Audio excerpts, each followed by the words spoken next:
ನಮ್ಮ ಕರ್ತನಾದ ಯೇಸು ಕ್ರಿಸ್ತನ ನಾಮದಲ್ಲಿ ನಿಮ್ಮೆಲ್ಲರನ್ನು ವಂದಿಸುತ್ತೇನೆ. ಈ ರವಿವಾರ ತಿರುಗಿ ನಾವು ಕರ್ತನನ್ನು ಆರಾಧಿಸುವಂತೆ, ಆತನ ವಾಕ್ಯವನ್ನು ಕೇಳುವಂತೆ ಕರ್ತನು ಕೃಪೆ ಕೊಟ್ಟದಕ್ಕಾಗಿ ನಾನು ಆತನಿಗೆ ವಂದನೆ ಹೇಳುತ್ತೇನೆ. ಈ ಸಮಯದಲ್ಲಿ ನಾವು ಧ್ಯಾನ ಮಾಡೋದಕ್ಕೆ ತೆಗೆದುಕೊಂಡಂಥ ದೇವರ ವಾಕ್ಯ ದಾನಿಯೇಲನ ಪ್ರವಾದನೆ, ಅದರ ಮೊದಲನೇ ಅಧ್ಯಾಯ 3ನೇ ವಚನದಿಂದ ನಾವು ನೋಡ್ತೇವೆ. 11ನೇ ವಚನದವರೆಗೆ ನೋಡಿಕೊಳ್ಳೋಣ. ದಾನಿಯೇಲ ಮೊದಲನೇ ಅಧ್ಯಾಯ 3ನೇ ಅಧ್ಯಾಯದಿಂದ 11 ವಚನದವರೆಗೆ ನಾವು ಓದಿಕೊಳ್ಳೋಣ. ಅನಂತರ ರಾಜನು ತನ್ನ ಕಂಚುಕರಲ್ಲಿ ಮುಖ್ಯನಾದ ಅಶ್ಪೇನಜನಿಗೆ, ನೀನು ಇಸ್ರಾಯೇಲರಲ್ಲಿ ರಾಜವಂಶೀಯರನ್ನು ಮತ್ತು ಪ್ರಧಾನರಲ್ಲಿ ದೋಷವಿಲ್ಲದವರಾದ ಸುಂದರರಾದ ಸಮಸ್ತ ಶಾಸ್ತ್ರಜ್ಞರು, ಪಂಡಿತರು, ವಿದ್ಯಾನಿಪುಣರು, ರಾಜಾಲಯದಲ್ಲಿ ಸನ್ನಿಧಿ ಸೇವೆ ಮಾಡಲು ಸಮರ್ಥರಾದ ಕೆಲವು ಯುವಕರನ್ನು ಇಲ್ಲಿಗೆ ಕರೆತಂದು ಅವರಿಗೆ ಕಸ್ದೀಯ ಪಂಡಿತರ ಭಾಷೆಯನ್ನು, ಶಾಸ್ತ್ರಗಳನ್ನು ಕಲಿಸಬೇಕೆಂದು ಅಪ್ಪಣೆ ಕೊಟ್ಟನು. ಇದಲ್ಲದೆ ಇನ್ನು ಮುಂದೆ ಅವರು ಸನ್ನಿಧಿ ಸೇವಕರಾಗಲೆಂದು ತನ್ನ ಭೋಜನ ಪದಾರ್ಥಗಳನ್ನು, ತಾನು ಕುಡಿಯುವ ದ್ರಾಕ್ಷಾರಸವನ್ನು ಅವರಿಗೆ ದಿನವೈ ಬಡಿಸುವ ಏರ್ಪಾಡನ್ನು ಮಾಡಿ ಅವರನ್ನು 3 ವರ್ಷ ಪೋಷಿಸಬೇಕು ಎಂದು ಆಜ್ಞಾಪಿಸಿದನು. ಆರಿಸಲ್ಪಟ್ಟ ಯುವಕರಲ್ಲಿ ದಾನಿಯೇಲ, ಹನನ್ಯ, ಮಿಶಾಯೇಲ, ಅಜರ್ಯ ಎಂಬ ಯಹೂದ್ಯರು ಸೇರಿದ್ದರು. ಕಂಚುಕಿಯರ ಅಧ್ಯಕ್ಷನು ಇವರಿಗೆ ನಾಮಕರಣ ಮಾಡಿ, ದಾನಿಯೇಲನಿಗೆ ಶೆಷ್ಬಚ್ಚರ್, ಹನನ್ಯನಿಗೆ ಶದ್ರಕ್, ಮಿಶಾಯೇಲನಿಗೆ ಮೇಷಕ್, ಅಜರ್ನಿಗೆ ಅಬೇದ್ನೆಗೋ ಎಂದು ಹೆಸರಿಟ್ಟನು. ದಾನಿಯೇಲನು ತಾನು ರಾಜನ ಭೋಜನ ಪದಾರ್ಥಗಳನ್ನು ತಿಂದು, ರಾಜನು ಕುಡಿಯುವ ದ್ರಾಕ್ಷಾರಸವನ್ನು ಕುಡಿದು ತನ್ನನ್ನು ಅಶುದ್ಧ ಮಾಡಿಕೊಳ್ಳಬಾರದೆಂದು ನಿಶ್ಚಯಿಸಿ, ಕಂಚುಕಿಯರ ಅಧ್ಯಕ್ಷನಿಗೆ, ನಾನು ಅಶುದ್ಧನಾಗಲಾರೆ, ಕ್ಷಮಿಸು ಎಂದು ವಿಜ್ಞಾಪಿಸಿದಾಗ, ದೇವರು ಕಂಚುಕಿಯರ ಅಧ್ಯಕ್ಷನ ಮನಸ್ಸಿನಲ್ಲಿ ದಾನಿಯೇಲ ಮೇಲೆ ದಯೆಯನ್ನು, ಕನಿಕರನ್ನು ಹುಟ್ಟಿಸಿದನು. ಆ ವಿಜ್ಞಾಪನೆಯನ್ನು ಕೇಳಿ ಕಂಚುಕಿಯ ಅಧ್ಯಕ್ಷನು ದಾನಿಯೇಲನಿಗೆ, ನಿಮಗೆ ಆಹಾರ ಪಾನಗಳನ್ನು ಏರ್ಪಡಿಸಿದ ನನ್ನ ಒಡೆಯನಾದ ರಾಜನು ನಿಮ್ಮಂತೆ ಆರಿಸಲ್ಪಟ್ಟ ಯುವಕರ ಮುಖಕ್ಕಿಂತ ನಿಮ್ಮ ಮುಖವು ಬಾಡಿರುವುದನ್ನು ನೋಡುವನೆಂದು ಭಯಪಡುತ್ತೇನೆ. ರಾಜನು ನನ್ನ ತಲೆಯನ್ನು ತೆಗೆಸಲು ಕಾರಣರಾದೀರಿ ಎಂದು ಹೇಳಿದನು. ದಾನಿಯೇಲನು ತನ್ನನ್ನು ಹನನ್ಯ, ಮಿಶಾಯೇಲ, ಅಜರ್ಯ ಇವರನ್ನು ನೋಡಿಕೊಳ್ಳೋದಕ್ಕೆ ಕಂಚುಕಿಯರ ಅಧ್ಯಕ್ಷನು ನೇಮಿಸಿದ ವಿಚಾರಕನಿಗೆ, ಅಯ್ಯ, 10 ದಿನಗಳ ಮಟ್ಟಿಗೆ ನಿನ್ನ ಸೇವಕರಾದ ನಮ್ಮನ್ನು ಪರೀಕ್ಷಿಸು. ಆಹಾರಕ್ಕೆ ಕಾಯಿ ಪಲ್ಯ, ಪಾನಕ್ಕೆ ನೀರು ನಮಗೆ ಒದಗಲಿ. ನಮ್ಮ ಮುಖಗಳನ್ನು ರಾಜನ ಆಹಾರವನ್ನು ಉಣ್ಣುವ ಯುವಕರ ಮುಖಗಳನ್ನು ಹೋಲಿಸಿ ನೋಡಿದ್ದಕ್ಕೆ ತಕ್ಕ ಹಾಗೆ ನಿನ್ನ ಸೇವಕರಿಗೆ ನಡೆಸು ಎಂದು ಭಿನ್ನವಿಸಲು ಅವನು ಅವರ ಭಿನ್ನಕ್ಕೆ ಒಪ್ಪಿ 10 ದಿನ ಪರೀಕ್ಷಿಸಿದನು. ಅವರು 10 ದಿನಗಳ ಮೇಲೆ ರಾಜನ ಆಹಾರವನ್ನು ಉಣ್ಣುತ್ತಿದ್ದ ಸಕಲ ಯುವಕರಿಗಿಂತ ಸುಂದರರಾಗಿಯೂ ಪುಷ್ಟರಾಗಿಯೂ ಕಾಣಿಸಿದರು. ಅಂದಿನಿಂದ ವಿಚಾರಕನು ಅವರಿಗೆ ನೇಮಕವಾದ ಭೋಜನ ಪದಾರ್ಥಗಳನ್ನು, ಕುಡಿಬೇಕಾದ ದ್ರಾಕ್ಷಾರಸವನ್ನು ತೆಗೆದುಬಿಟ್ಟು ಕಾಯಿಪಲ್ಯಗಳನ್ನು ಮಾತ್ರ ಕೊಡುತ್ತಾ ಬಂದನು. ದೇವರು ಆ 4 ಮಂದಿ ಯುವಕರಿಗೆ ಸಕಲ ಶಾಸ್ತ್ರಗಳಲ್ಲಿಯೂ ವಿದ್ಯೆಗಳಲ್ಲಿಯೂ ಜ್ಞಾನ ವಿವೇಕವನ್ನು ಅನುಗ್ರಹಿಸಿದನು. ದಾನಿಯೇಲನು ಸಮಸ್ತ ಸ್ವಪ್ನಗಳನ್ನು ದಿವ್ಯದರ್ಶನ ಗ್ರಹಿಸಿದಲ್ಲಿ ಪ್ರವೀಣನಾದನು. ಪ್ರಾರ್ಥನೆ ಮಾಡಿಕೊಳ್ಳೋಣ. ಸ್ವಾಮಿ, ಈ ವಾಕ್ಯಗಳನ್ನು ನಾವು ಧ್ಯಾನಿಸುವಾಗ ಈ ವಾಕ್ಯದಲ್ಲಿರುವ ಮುಖ್ಯವಾದ ತತ್ವಗಳನ್ನು ನಾವು ಗ್ರಹಿಸಿ, ಕರ್ತನೆ ಅದನ್ನು ಹಿಂಬಾಲಿಸಿ, ಕರ್ತನೆ ನಿನ್ನ ವಾಕ್ಯಾನುಸಾರ ನಾವು ಜೀವಿಸಿ, ಕರ್ತನೆ ನಿನಗೆ ಮಹಿಮೆ ತರುವಂತೆ ಅನುಗ್ರಹಿಸುವಂತೆ ಪ್ರಾರ್ಥಿಸ್ತೇವೆ. ವಾಕ್ಯಗಳನ್ನು ಕದ್ದುಕೊಳ್ಳಬೇಕೆಂದು, ವಾಕ್ಯಗಳನ್ನು ನುಂಗು ಬಿಡಬೇಕೆಂದು ನೋಡುವ ಅಂಧಕಾರ ಶಕ್ತಿಗಳ ಯೋಜನೆಗಳನ್ನು ಯೇಸುವಿನ ನಾಮದಲ್ಲಿ ಬಂಧಿಸ್ತೇವೆ.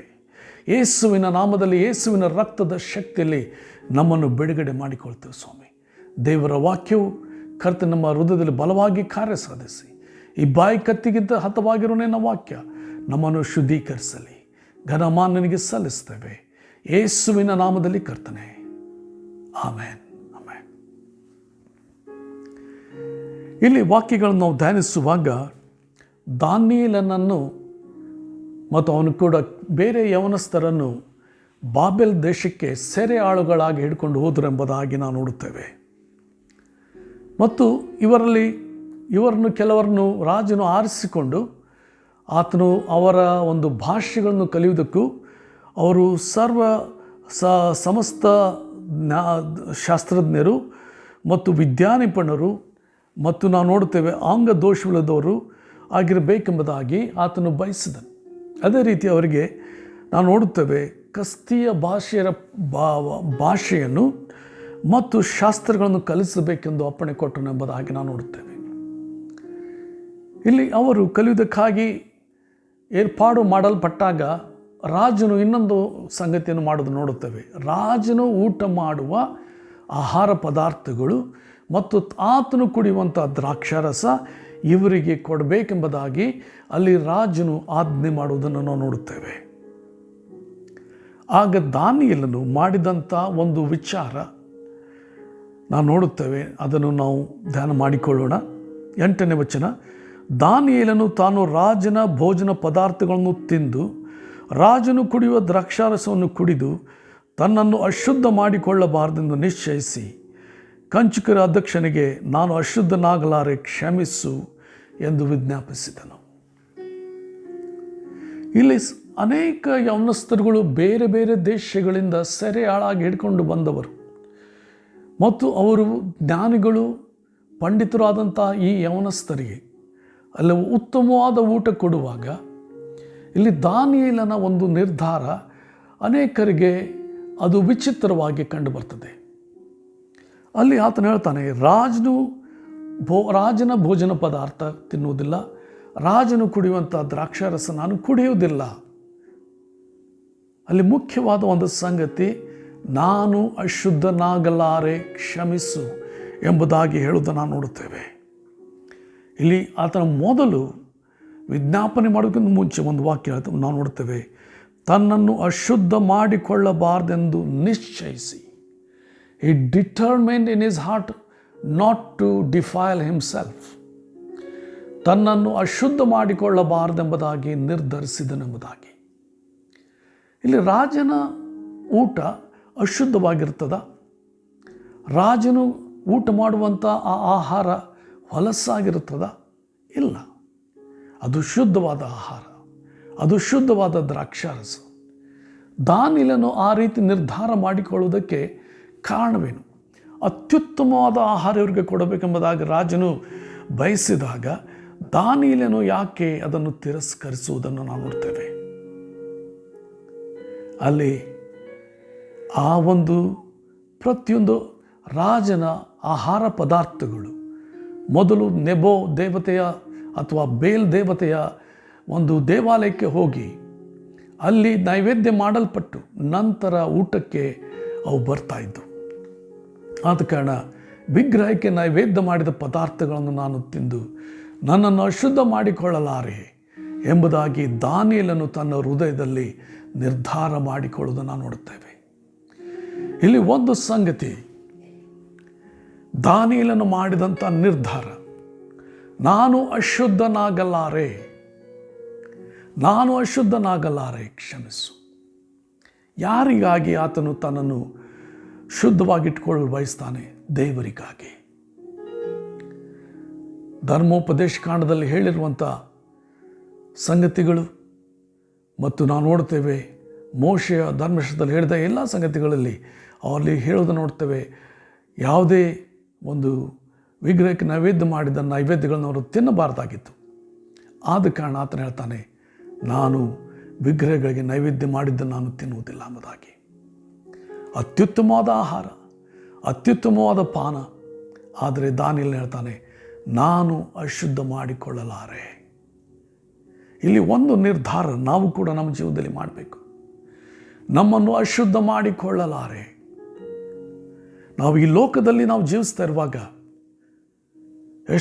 ವಿಶೇಷವಾಗಿ ನಾವು ಕೊನೆ ದಿವಸಗಳಲ್ಲಿದ್ದೇವೆ. ಈ ಕೊನೆ ದಿವಸಗಳಲ್ಲಿರುವಾಗ ಅನೇಕ ಸಂಗತಿಗಳು ನಮ್ಮ ಕಣ್ಣಿಗೆ ಬೀಳ್ತವೆ, ನಮ್ಮ ಕಣ್ಣನ್ನು ಹೊಲಸು ಮಾಡ್ತವೆ. ಅನೇಕ ಮಾತುಗಳು ನಮ್ಮ ಕಿವಿಗೆ ಬೀಳ್ತವೆ. ನಮ್ಮ ಕಿವಿಯನ್ನು ಮಾತ್ರ ಅಲ್ಲ, ನಮ್ಮ ಹೃದಯವನ್ನು, ನಾಲಿಗೆಯನ್ನು ಕೂಡ ಹೊಲಸು ಮಾಡಲಿಕ್ಕೆ ಸಾಧ್ಯವಿರುವಂಥ ಸಂಗತಿಗಳು. ಆದ ಕಾರಣ ನಾನು ಏನು ನೋಡ್ತೇನೆ, ನಾನು ಏನು ಕೇಳ್ತೇನೆ, ಅದು ಶುದ್ಧವಾದ ಸಂಗತಿಗಳು. ನಾನು ನೋಡುವಂಥ ಸಂಗತಿಗಳು ಶುದ್ಧವಾದ ಸಂಗತಿಗಳು. ಈ ದಿವಸಗಳಲ್ಲಿ ಭಾಳಷ್ಟು ವಿಜ್ಞಾನ ಮುಂದೆ ಹೋಗಿರುವಾಗ ನಾವು ಇಂಟರ್ನೆಟ್ ನಮ್ಮ ಮೊಬೈಲ್ನಲ್ಲೇ ಬರ್ತದೆ. ಆ ಮೊಬೈಲ್ನಲ್ಲಿ ಅನೇಕ ಹೊಲಸಾದ ಸಂಗತಿಗಳು ಬರ್ತಾ ಇರೋದನ್ನು ನೋಡ್ತಾ ಇದ್ದೇವೆ. ನಮ್ಮ ದೇಶ ಈ ಕೆಟ್ಟದಾದ ಅನೇಕ ಸಂಗತಿಗಳನ್ನು ಬ್ಯಾನ್ ಮಾಡಿದೆ ನಿಜ, ಆದರೂ ಕೂಡ ಅನೇಕ ಹೊಲಸಾದ ಸಂಗತಿಗಳು ನಾವು ನೋಡ್ತೇವೆ, ಇಂಟರ್ನೆಟ್ನಲ್ಲಿ ಹರಿದು ಬರ್ತಾ ಇರೋದನ್ನು ನೋಡುತ್ತೇವೆ. ಭಾಳಷ್ಟು ಕ್ರೂರತನವನ್ನು ಕೂಡ ತೋರಿಸ್ತಾರೆ. ಜನರನ್ನು ಕ್ರೂರಿಗಳನ್ನಾಗಿ ಮಾಡೋದಕ್ಕಾಗಿ ಕ್ರೂರತನ, ವೈಲೆನ್ಸ್ ತೋರಿಸೋದನ್ನು ನೋಡ್ತೇವೆ. ಇಲ್ಲಿ ನಮ್ಮನ್ನು ನಾವು ನಿರ್ಧಾರ ಮಾಡಿಕೊಳ್ಳಬೇಕು. ನಾನು ನನ್ನನ್ನು ಅಶುದ್ಧ ಮಾಡಿಕೊಳ್ಳಲಾರೆ, ನನ್ನನ್ನು ಅಶುದ್ಧ ಮಾಡಿಕೊಳ್ಳಲಾರೆ. I have decided to follow Jesus. No turning back. ನಾನು ಯೇಸುವನ್ನು ಹಿಂಬಾಲಿಸಲಿಕ್ಕೆ ನಿರ್ಧಾರ ಮಾಡಿದ್ದೇನೆ, ನಾನು ಹಿಂದೆ ನೋಡುವುದಿಲ್ಲ. ಇಲ್ಲಿ ನಾವು ಪರಿಶುದ್ಧರಾಗಿ ಜೀವನ ಮಾಡೋದಕ್ಕಾಗಿ ನಮ್ಮನ್ನು ನಾವು ನಿರ್ಧಾರ ಮಾಡಿಕೊಳ್ಳಬೇಕು. ಇಬ್ರಿಯರಿಗೆ ಬರೆದ ಪತ್ರಿಕೆಯಲ್ಲಿ ಒಂದು ವಾಕ್ಯ ನಾವು ನೋಡ್ತೇವೆ. ಇಬ್ರಿಯ ಅದರ 13ನೇ ಅಧ್ಯಾಯ 12ನೇ ಅಧ್ಯಾಯ 14ನೇ ವಚನ, 12-14. ಎಲ್ಲರ ಸಂಗಡ ಸಮಾಧಾನದಿಂದಿರುವುದಕ್ಕೂ ಪರಿಶುದ್ಧತೆಯನ್ನು ಹೊಂದುವುದಕ್ಕೂ ಪ್ರಯತ್ನ ಮಾಡಿರಿ. ಪರಿಶುದ್ಧತೆ ಇಲ್ಲದೆ ಯಾವನೂ ಕರ್ತನನ್ನು ಕಾಣುವುದಿಲ್ಲ. ಇಲ್ಲಿ ನಾವು ನೋಡ್ತೇವೆ, ಪರಿಶುದ್ಧತೆ ಹೊಂದುವುದಕ್ಕೆ ಪ್ರಯತ್ನ ಮಾಡಿರಿ. ಸುಮ್ಮನೆ ಪರಿಶುದ್ಧತೆ ಬರುವುದಿಲ್ಲ. ಅನೇಕ ಸಂಗತಿಗಳು ನಮ್ಮ ಒಂದು ಶರೀರ ಭಾವನೆ ಉಪಯೋಗಿಸಿ, ನಮ್ಮ ಶರೀರದ ಬಲಹೀನತೆಗಳನ್ನು ಉಪಯೋಗಿಸಿ ಅನೇಕ ಸಂಗತಿಗಳನ್ನು, ಹೊಲಸಾದ ಸಂಗತಿಗಳನ್ನು ನಮಗೆ ಲೋಕವು ತೋರಿಸುವುದಕ್ಕೆ ಪ್ರಯತ್ನಿಸ್ತದೆ. ಸೈತಾನನು ಅನೇಕ ನಮ್ಮ ಬಲಹೀನತೆಗಳಲ್ಲಿ ನಮ್ಮನ್ನು ಹಿಡಿದು ನಮ್ಮನ್ನು ಕುಗ್ಗಿಸಬೇಕೆಂಬುದಾಗಿ, ನಾವು ದೇವರಿಂದ ದೂರ ಹೋಗಬೇಕೆಂಬುದಾಗಿ ಅನೇಕ ಶೋಧನೆಗಳನ್ನು ತರಲಿಕ್ಕೆ ಪ್ರಯತ್ನಿಸ್ತಾ ಇರೋದನ್ನು ನೋಡ್ತೇವೆ. ಆದ ಕಾರಣ ವಾಕ್ಯ ಹೇಳ್ತದೆ, ಪರಿಶುದ್ಧತೆ ಹೊಂದುವುದಕ್ಕೆ ಪ್ರಯತ್ನ ಮಾಡಿರಿ. ಸುಮ್ಮನೆ ಪರಿಶುದ್ಧತೆ ಬರುವುದಿಲ್ಲ. ನಾವು ನೋಡುತ್ತೇವೆ, ಇಲ್ಲಿ ದಾನಿಯೇಲನು ನಿರ್ಧಾರ ಮಾಡಿದಂತೆ, ನಾನು ಅಶುದ್ಧನಾಗಲಾರೆ, ನಾನು ನನ್ನ ಪರಿಶುದ್ಧತ್ವವನ್ನು ಕಾಪಾಡಿಕೊಳ್ಳುತ್ತೇನೆ ಎಂಬ ನಿರ್ಧಾರ ನಾವು ಮಾಡಿಕೊಳ್ಳಬೇಕು. ನಾನು ಕರ್ತನಿಗಾಗಿ ಜೀವಿಸ್ತೇನೆ ಎಂಬುದಾಗಿ. ಪ್ರಕಟಣೆ ಗ್ರಂಥದಲ್ಲಿ ನಾವು ನೋಡುತ್ತೇವೆ, ಸಭೆಗಳಿಗೆ ಕರ್ತನು ಹೇಳುವಾಗ ಅಲ್ಲಿ ಕರ್ತನು ಬಲವಾಗಿ ವಿಗ್ರಹಾರಾಧನೆಯನ್ನು ಖಂಡಿಸುವುದನ್ನು ನೋಡುತ್ತೇವೆ. ಅಲ್ಲಿ ವಿಗ್ರಹಗಳಿಗೆ ನೈವೇದ್ಯ ಮಾಡಿದ ಪದಾರ್ಥಗಳನ್ನು ತಿನ್ನುವ ವಿಷಯದಲ್ಲಿ ಯೇಸು ಕ್ರಿಸ್ತನು ಸಭೆಗಳನ್ನು ಗದರಿಸುವುದನ್ನು ನೋಡುತ್ತೇವೆ. ಅದನ್ನು ಮಾಡಬಾರದೆಂಬುದಾಗಿ. ಆದ ಕಾರಣ ದೆವ್ವದ ಪಂಕ್ತಿಗಳಲ್ಲಿಯೂ ದೇವರ ಪಂಕ್ತಿಯಲ್ಲೂ ನಾವು ಆಹಾರ ತೆಗೆದುಕೊಳ್ಳೋಕ್ಕೆ ಸಾಧ್ಯವಿಲ್ಲ. ದೇವರ ಪಂಕ್ತಿ ಅಂದರೆ ಕರ್ತನ ಭೋಜನ. ಈ ಕಡೆ ಕರ್ತನ ಭೋಜನವನ್ನು ತೆಗೆದುಕೊಳ್ತಾನೆ, ಆ ಕಡೆ ವಿಗ್ರಹಕ್ಕೆ ನೈವೇದ್ಯ ಮಾಡಿದ ಪದಾರ್ಥಗಳನ್ನು ತಿನ್ನುತ್ತಾನೆ ಅಂದರೆ ಸಾಧ್ಯವಿಲ್ಲ. ನೋಡುತ್ತೇವೆ, ಒಬ್ಬನೇ ಒಬ್ಬ ಕರ್ತನನ್ನು ನಾವು ಹಿಂಬಾಲಿಸಬೇಕು. ನನ್ನನ್ನು ನಿನ್ನನ್ನು ಉಂಟು ಮಾಡಿದ ಆ ದೇವರನ್ನು ಆರಾಧಿಸಬೇಕು. ಅದರ ಹೊರತು ಬೇರೆ ಸಂಗತಿಗಳನ್ನು ನಾವು ಆರಾಧಿಸಬಾರದು. ಲೋಕದಲ್ಲಿ ಅನೇಕರು ತಮ್ಮನ್ನು ದೇವರುಗಳೆಂಬುದಾಗಿ ಕರೆದುಕೊಳ್ಳುತ್ತಾರೆ. ಅನೇಕ ವಸ್ತುಗಳನ್ನು ದೇವರೆಂಬುದಾಗಿ ಹೇಳ್ತಾರೆ. ಅನೇಕ ದುರಾತ್ಮಗಳು ತಮ್ಮನ್ನು ದೇವರುಗಳೆಂದು ಹೇಳ್ಕೊಳ್ತವೆ. ಆದರೆ ಒಬ್ಬನೇ ಒಬ್ಬ, ನನ್ನನ್ನು ನಿನ್ನನ್ನು ಉಂಟು ಮಾಡಿದವನು ಒಬ್ಬನೇ ಒಬ್ಬ ದೇವರು. ಆತನಿಗೆ ಮಾತ್ರ ನಾವು ಆರಾಧನೆಯನ್ನು ಸಲ್ಲಿಸಬೇಕು. ಆತನಿಗೆ ನೋವನ್ನು ಉಂಟು ಮಾಡುವ ಯಾವುದೇ ಸಂಗತಿಗಳನ್ನು ನಾವು ಮಾಡಬಾರ್ದು. ಪರಿಶುದ್ಧತೆ ಇಲ್ಲದೆ ಯಾವನೂ ಕರ್ತನನ್ನು ಕಾಣುವುದಿಲ್ಲ. ಕರ್ತನನ್ನು ನೋಡಬೇಕಂತ ಬಯಸ್ತೀಯ? ಇಲ್ಲಿ ವಾಕ್ಯ ಹೇಳ್ತದೆ, ಪರಿಶುದ್ಧತೆ ಇಲ್ಲದೆ ಯಾವನೂ ಕರ್ತನನ್ನು ಕಾಣುವುದಿಲ್ಲ. ಆ ಕರ್ತನನ್ನು ನಾನು ಕಾಣಬೇಕಾಗಿದ್ದರೆ ಪರಿಶುದ್ಧತೆ ಬೇಕು. ನನ್ನ ಕಣ್ಣುಗಳಲ್ಲಿ, ನನ್ನ ನಾಲಿಗೆಯಲ್ಲಿ, ನನ್ನ ಕಿವಿಯಲ್ಲಿ, ನನ್ನ ಭಾವನೆಗಳಲ್ಲಿ, ನನ್ನ ಉದ್ದೇಶಗಳಲ್ಲಿ ಪರಿಶುದ್ಧತೆ ಬೇಕು. ಆ ಪರಿಶುದ್ಧತೆ ಇಲ್ಲದೆ ನಾನು ಯೇಸುವನ್ನು ನೋಡಲಿಕ್ಕೆ ಸಾಧ್ಯವಿಲ್ಲ. ದೇವರ ಮಗುವೆ, ಯೇಸುವನ್ನು ನೋಡಬೇಕೆಂಬುದಾಗಿ ಬಯಸ್ತೀಯ? ಸರ್ವಶಕ್ತನಾದ ತಂದೆಯಾದ ದೇವರನ್ನು ನೋಡಬೇಕೆಂದು ಬಯಸ್ತೀಯ? ಪವಿತ್ರಾತ್ಮನನ್ನು ಕಾಣಬೇಕೆಂಬುದಾಗಿ ಬಯಸ್ತೀಯ? ಇಲ್ಲಿ ವಾಕ್ಯ ಹೇಳ್ತದೆ, ಪರಿಶುದ್ಧತೆ ಇಲ್ಲದೆ ನಾವು ಕರ್ತನನ್ನು ಕಾಣುವುದಿಲ್ಲ. ಕೊನೆಯ ದಿವಸಗಳಲ್ಲಿ ನಾವಿದ್ದೇವೆ. ದೇವರಾತ್ಮನು ತನ್ನ ಎಣ್ಣೆಯನ್ನು, ಪವಿತ್ರಾತ್ಮನ ಎಣ್ಣೆ ನಮ್ಮನ್ನು ಹೆಚ್ಚಾಗಿ ತುಂಬಿಸಲು ಬಯಸ್ತಾ ಇದ್ದಾನೆ. ಯಾಕೆಂದರೆ ನಮ್ಮ ದೀಪಗಳು ಕರ್ತನಿಗಾಗಿ ಉರಿಯಬೇಕೆಂಬುದಾಗಿ. ಒಂದು ವೇಳೆ ನನ್ನ ಪಾತ್ರೆ ಹೊಲಸಾಗಿದ್ದರೆ ತನ್ನ ಪರಿಶುದ್ಧವಾದ ಎಣ್ಣೆಯನ್ನು ದೇವರು ನನ್ನಲ್ಲಿ ತುಂಬುವುದಿಲ್ಲ. ಆತನ ಪರಿಶುದ್ಧವಾದ ಎಣ್ಣೆ ನನ್ನಲ್ಲಿ ತುಂಬಲ್ಪಡಬೇಕಾಗಿದ್ದರೆ, ಆ ನನ್ನ ಪಾತ್ರೆ ತುಂಬಿ ತುಳುಕಬೇಕಾಗಿದ್ದರೆ ಈ ಪಾತ್ರೆ ಸ್ವಚ್ಛ ಆಗಬೇಕು, ಈ ಪಾತ್ರೆ ಸ್ವಚ್ಛವಾಗಬೇಕು. ಈ ಸಮಯದಲ್ಲಿ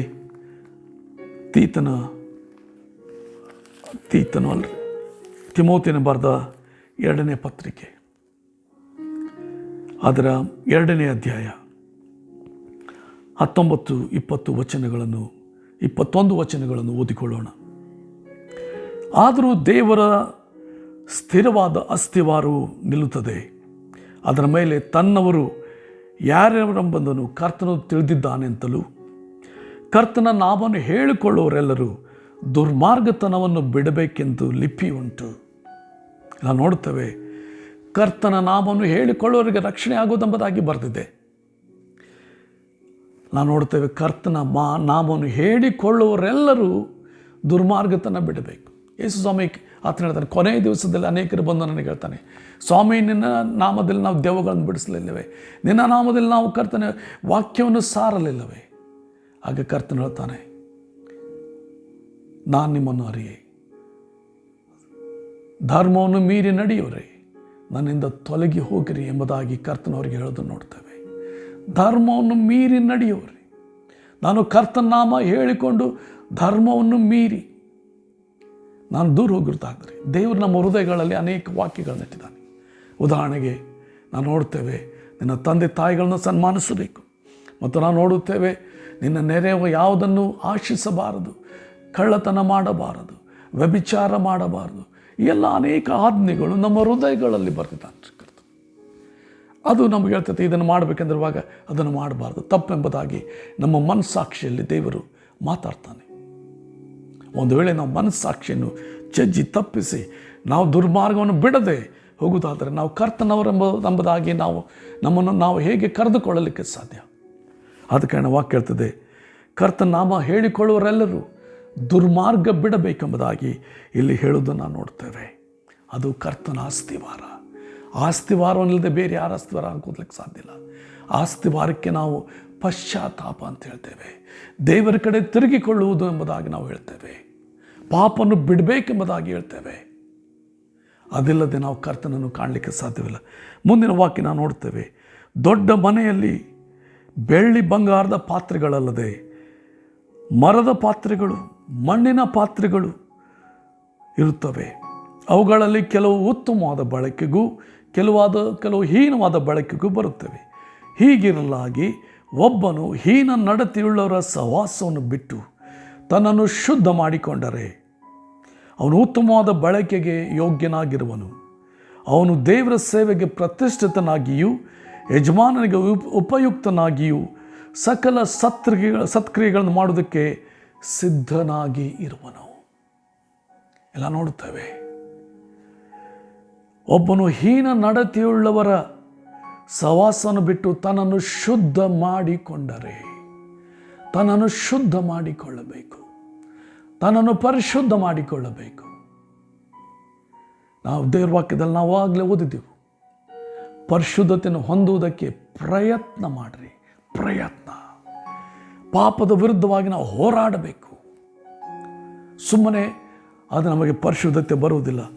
ನಾವು ತಿರುಗಿ ಇಬ್ರಿಯರಿಗೆ ಬರೆದ ಪತ್ರಿಕೆ 12ನೇ ಅಧ್ಯಾಯಕ್ಕೆ ನಾವು ಬರೋದಾಗಿದ್ದರೆ, ಇಬ್ರಿಯ 12ನೇ ಅಧ್ಯಾಯಕ್ಕೆ ಬರೋದಾಗಿದ್ದರೆ ಅದರ 4ನೇ ವಚನ, ನೀವು ಪಾಪಕ್ಕೆ ವಿರೋಧವಾಗಿ ಹೋರಾಡುವುದರಲ್ಲಿ ಪ್ರಾಣಾಪಾಯದ ತನಕ ಇನ್ನೂ ಅದನ್ನು ಎದುರಿಸಲಿಲ್ಲ. ಪಾಪಕ್ಕೆ ವಿರೋಧವಾಗಿ ಎಷ್ಟು ಮಟ್ಟಿಗೆ ಹೋರಾಡಬೇಕಂತಾರೆ? ಪ್ರಾಣಾಪಾಯದ ಮಟ್ಟಿಗೂ. ನಾನು ಪರಿಶುದ್ಧನಾಗಿರಲೇಬೇಕು. ನನ್ನನ್ನು ಅಶುದ್ಧ ಮಾಡಿಕೊಳ್ಳಲಾರೆ. ಒಂದು ವೇಳೆ ನನ್ನ ಪ್ರಾಣ ಹೋದರೂ ಕೂಡ ನನ್ನನ್ನು ಅಶುದ್ಧ ಮಾಡಿಕೊಳ್ಳಲಾರೆ. ಯೋಸೇಫನ ಜೀವನ ಚರಿತ್ರೆ ನಾವು ನೋಡೋದಾಗಿದ್ದರೆ ಆದಿಕಾಂಡ 39ನೇ ಅಧ್ಯಾಯದಲ್ಲಿ, ಆದಿಕಾಂಡ 39, ಅಲ್ಲಿ ಯೋಸೇಫನು ಹೇಳುವಂಥ ಮಾತು ನಾವು ನೋಡುತ್ತೇವೆ.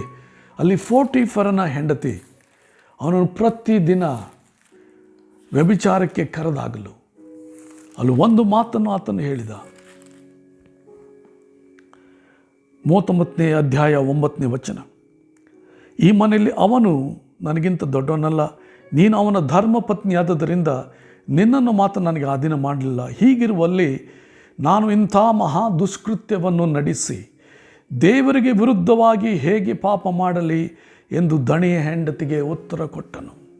ಇಲ್ಲ ನೋಡ್ತೇವೆ 10ನೇ ವಚನ, ಪ್ರತಿದಿನ ಅವಳು ಆ ಮಾತನ್ನು ಹೇಳಿದಾಗಲೂ ಅದೇ ಮಾತು ಹೇಳಿದ, ದೇವರಿಗೆ ವಿರುದ್ಧವಾಗಿ ನಾನು ಹೇಗೆ ಪಾಪ ಮಾಡಲಿ, ನನ್ನ ದೇವರಿಗೆ ವಿರುದ್ಧವಾಗಿ ನಾನು ಹೇಗೆ ಪಾಪ ಮಾಡಲಿ.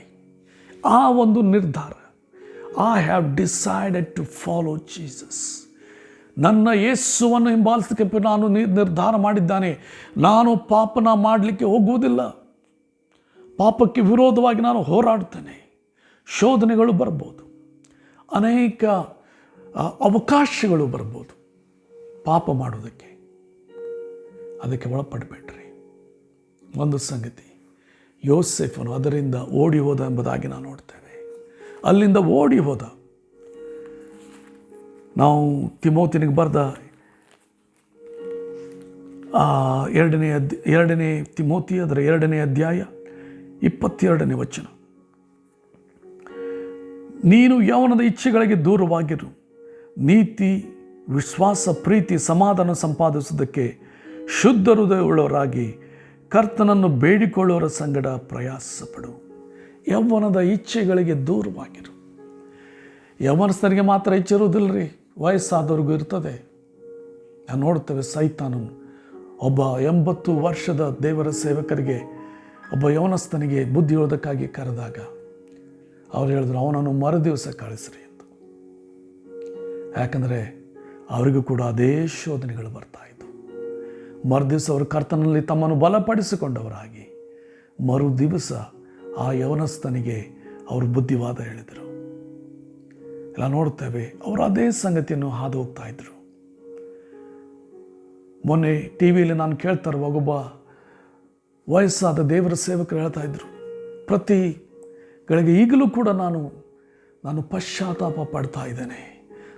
ನಾನು ತಪ್ಪು ಮಾಡಿದ್ದೇನೆ ಅನಿಸ್ಕೊಂಡು ಕೂಡಲೇ ನಾನು ಪಶ್ಚಾತ್ತಾಪ ಪಡ್ತೇನೆ ಎಂಬುದಾಗಿ. ಹೌದು, ನನಗೆ ತಪ್ಪು ಮಾಡಿದ್ದೇನೆ ಅನ್ನಿಸಿಕೊಂಡ ಕೂಡಲೇ ನಾವು ಪಶ್ಚಾತ್ತಾಪ ಪಡಬೇಕು.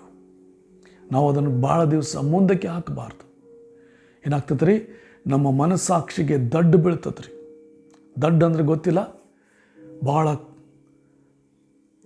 ಶ್ರಮವಶ ಕೆಲಸ ಮಾಡುವಂಥವ್ರು. ಉದಾಹರಣೆಗೆ ಸಲಿಕೆ, ಗುದ್ದಲಿಗಳಲ್ಲಿ ಕೆಲಸ ಮಾಡುವಂಥವ್ರು, ಹತೋಡಿ ಅಥವಾ ಕಬ್ಬಿಣದ ಕೆಲಸ ಮಾಡುವಂಥವ್ರು, ಅವರ ಕೈಗಳು ದಡ್ಡು ಬಿದ್ದಿರ್ತದೆ. ಆ ಬಿಸಿ ಬಿಸಿಯಾದ ಸಂಗತಿಗಳನ್ನು ಹಿಡಿದ್ರು ಅವ್ರಿಗೆ ಸುಡೋದಿಲ್ಲ ರೀ, ಯಾಕೆಂದರೆ ಕೈ ದಡ್ಡು ಬಿದ್ದಿದೆ. ಅದೇ ರೀತಿ ನಮ್ಮ ಮನಸ್ಸಾಕ್ಷಿಗೆ ದಡ್ಡು ಬೀಳಬಾರ್ದು ರೀ. ಸ್ವಲ್ಪ ತಪ್ಪು ಮಾಡಿದ್ರು ನಮಗೆ ಮನಸ್ಸಾಕ್ಷಿ ಚುಚ್ಚಬೇಕು. ನೀ ತಪ್ಪು ಮಾಡಿದಿ ತಿದ್ದುಕೋ ಎಂಬುದಾಗಿ ನಮ್ಮ ಮನಸ್ಸಾಕ್ಷಿ ಚುಚ್ಚಬೇಕು. ಆದ ಕಾರಣ ಪೌಲನು ಹೇಳ್ತಾನೆ, ನಾನು ದೇವರ ಮುಂದೆ ಮತ್ತು ಮನುಷ್ಯರ ಮುಂದೆ ಮನಸ್ಸಾಕ್ಷಿ ಶುದ್ಧವಾಗಿರುವಂತೆ ನೋಡಿಕೊಳ್ತೇನೆ ಎಂಬುದಾಗಿ ಆತನ ಸಾಕ್ಷಿ ಹೇಳುವುದನ್ನು ನೋಡ್ತೇವೆ. ದೇವರಿಗೂ ಮನುಷ್ಯರಿಗೂ ಮುಂದೆ ನಮ್ಮ ಹೃದಯ, ನಮ್ಮ ಮನಸ್ಸಾಕ್ಷಿ ಶುದ್ಧವಾಗಿದೆಯಾ? ಇಲ್ಲಿ ದಾನಿಯೇಲನು ನಿರ್ಧಾರ ಮಾಡಿಕೊಂಡ, ನಾನು ಅಶುದ್ಧನಾಗಲಾರೆ. ಯೋಸೇಫನು ನಿರ್ಧಾರ ಮಾಡಿಕೊಂಡ, ನಾನು ನನ್ನ ದೇವರಿಗೆ ವಿರುದ್ಧವಾಗಿ ಹೇಗೆ ಪಾಪ ಮಾಡಲಿ. ನೀನು ಯಾವ ನಿರ್ಧಾರ ಮಾಡುತ್ತೆ? ಪರಿಶುದ್ಧಳಾಗಿ ಜೀವನ ಮಾಡುವುದಕ್ಕಾಗಿ ನಿರ್ಧಾರ ಮಾಡುತ್ತೀಯೋ? ದೇವರ ಮಗುವೆ, ಲೋಕದ ಸಂಗತಿಗಳಲ್ಲಿ ನೀನು ಬಿದ್ದಿಲ್ಲದೆ ಇರ್ಬೋದು. ಆದರೆ ಕೆಲವೊಂದು ಸಂಗತಿಗಳು ನಮ್ಮ ದೃಷ್ಟಿಗೆ ಪಾಪ ಎಂಬುದಾಗಿ ಕಾಣುವುದಿಲ್ಲ. ಆದರೂ ಕೂಡ ಅವು ತಪ್ಪಾದ ಸಂಗತಿಗಳು. ಉದಾಹರಣೆಗೆ ಅಪನಂಬಿಕೆ. ಈ ಅಪನಂಬಿಕೆ ನಾವು ಚಿಂತೆ ಮಾಡೋದಕ್ಕೆ ನಡೆಸ್ತದೆ. ಈ ಅಪನಂಬಿಕೆ ನಾವು ನೋಡ್ತೇವೆ ನಮ್ಮ ಪ್ರಾರ್ಥನೆಯಲ್ಲಿ ನಮಗೆ ಬೆಳೆಯೋದಕ್ಕೆ ಕೊಡುವುದಿಲ್ಲ. ನಮ್ಮ ದೇವರು ನಂಬಿಗಸ್ತನು, ತಾನು ಹೇಳಿದಂತೆ ನಡೆಯುವಂಥ ದೇವರು. ಆತನ ನಂಬಿಗಸ್ತಿಕೆಯ ವಾಗ್ದಾನಗಳ ಮೇಲೆ ನಾವು ನಂಬಿಕೆ ಇಡಬೇಕು. ಆತನ ನಂಬಿಗಸ್ತಿಕೆಯೇ, ಆತನ ಸತ್ಯತೆಯೇ ನನಗೆ ಖೇಡ್ಯವು ಗುರಾಣಿಯಾಗಿದೆ ಎಂಬುದಾಗಿ 91ನೇ ಕೀರ್ತನೆಯಲ್ಲಿ ನಾವು ಓದುತ್ತೇವೆ. ದೇವರ ಮಗುವೆ, ಅಪನಂಬಿಕೆ ಇದೆಯಾ? ಮೋಶೆ ಕಾನಾನ್ ದೇಶ ಸೇರದೆ ಹೋದದ್ದು ಯಾವುದರಿಂದ? ಆ ಕಲ್ಲಿಗೆ ಅಪ್ಪಣೆ ಕೊಟ್ಟರೆ ನೀರು ಬರ್ತದೆ ಎಂಬುದಾಗಿ ನಂಬಲಿಲ್ಲ. ಅವನ ನಂಬಿಕೆ ಏನಾಗಿತ್ತು?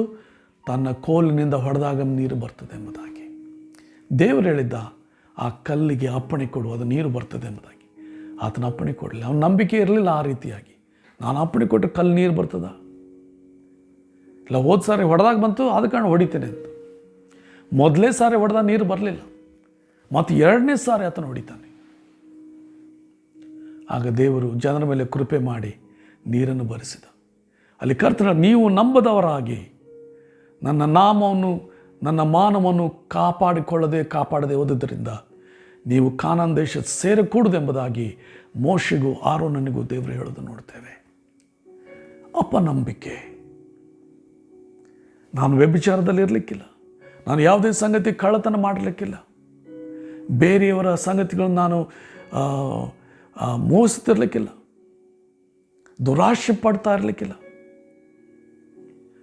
ನಾನು ತಂದೆ ತಾಯಿಗಳನ್ನು ಸನ್ಮಾನ ಮಾಡುವಂಥ ವ್ಯಕ್ತಿ ಆಗಿರ್ಬೋದು. ಆದರೆ ಅಪನಂಬಿಕೆ ನನ್ನಲ್ಲಿ ಇರುವುದಾಗಿದ್ದರೆ ಅದು ದೇವರ ಮುಂದೆ ಅಶುದ್ಧವಾಗಿ ಕಾಣಿಸ್ತದೆ. ದೇವರ ಮಗುವೆ, ಹಾಗಾದರೆ ಈ ಅಪನಂಬಿಕೆ ನಾನು ಹೇಗೆ ತಿಳ್ಕೊಳ್ಬೇಕು? ವಾಕ್ಯ ಓದು. ದೇವರ ವಾಕ್ಯ ಕೇಳುವುದರಿಂದ ನಂಬಿಕೆ ಬರ್ತದೆ. ದೇವರ ವಾಕ್ಯ ನಾವು ಕೇಳುವುದರಿಂದ ನಂಬಿಕೆ ಬರ್ತದೆ. ನಮ್ಮಲ್ಲಿ ಪ್ರತಿಯೊಬ್ಬರು ದೇವರು ಚಿಕ್ಕದಾದ ನಂಬಿಕೆ ನಮ್ಮೊಳಗಿಟ್ಟಿದ್ದಾನೆ. ಆದ ಕಾರಣ ಯೇಸು ಮಾಡ್ತಾನೆ, ನಿನ್ನಲ್ಲಿ ಸಾಸಿವೆ ಕಾಳಷ್ಟು ನಂಬಿಕೆ ಇರುವುದಾಗಿದ್ದರೆ ಅದನ್ನು ಉಪಯೋಗ ಮಾಡು. ಆ ಸಾಸಿವೆ ಕಾಳಷ್ಟಿರುವಂಥ ನಂಬಿಕೆ ಉಪಯೋಗ ಮಾಡು. ಆಗ ಬೆಟ್ಟ ಕೂಡ ಚಲಿಸ್ತದೆ. ಆದ ಕಾರಣ ದೇವರ ಮಗುವೆ, ಅಪನಂಬಿಕೆ ಇರೋದಾಗಿದೆ. ನಾನು ನೋಡಿಕೊಂಡು ಅಲ್ಲಿ ಒಂದು ಸಂಗತಿ, ಪಾಪದಿಂದ ನಾವು ದೂರವಾಗಿ ಓಡಿ ಹೋಗಬೇಕೆಂಬುದಾಗಿ ವಾಕ್ಯ ಹೇಳ್ತದೆ. 1 ಕೊರಿಂಥ 1ನೇ ಕೊರಿಂಥ ಅದರ 6ನೇ ಅಧ್ಯಾಯ ಅಂತ ನೆನೆಸ್ತಾರೆ. 6ನೇ ಅಧ್ಯಾಯ 18ನೇ ವಚನ. ಜಾರತ್ವಕ್ಕೆ ದೂರವಾಗಿ ಓಡಿ ಹೋಗಿರಿ. ಮನುಷ್ಯರು ಮಾಡುವ ಪಾಪಕೃತ್ಯಗಳು ದೇಹಕ್ಕೆ ಹೊರಗಾಗಿವೆ, ಆದರೆ ಜಾರತ್ವ ಮಾಡುವವನು ತನ್ನ ದೇಹಕ್ಕೆ ಹಾನಿಕರವಾದ ಪಾಪವನ್ನು ಮಾಡುತ್ತಾನೆ. ಜಾರತ್ವಕ್ಕೆ ದೂರವಾಗಿ ಓಡಿ ಹೋಗಿರಿ. ಜಾರತ್ವ ಮಾತ್ರ ಅಲ್ಲ ರೀ, ಯಾವುದೇ ಪಾಪ ಇರಲಿ ಅದರಿಂದ ದೂರವಾಗಿ ಓಡಿ ಹೋಗು. ನಾನು ಸ್ಟ್ರಾಂಗ್ ಅದೇನೆ, ನಾನು ಪಾಪದಲ್ಲಿ ಬೀಳಲಿಕ್ಕಿಲ್ಲ ಅಂಥೇಳಿ ಒಂದು ವೇಳೆ ನಾವು ಅಲ್ಲೇ ನಿಂತುಕೊಂಡರೆ ಪಾಪದಲ್ಲಿ ಬೀಳ್ಬೋದು. ದೇವರಿಗೆ ಅತಿ ಪ್ರಿಯನಾದಂಥ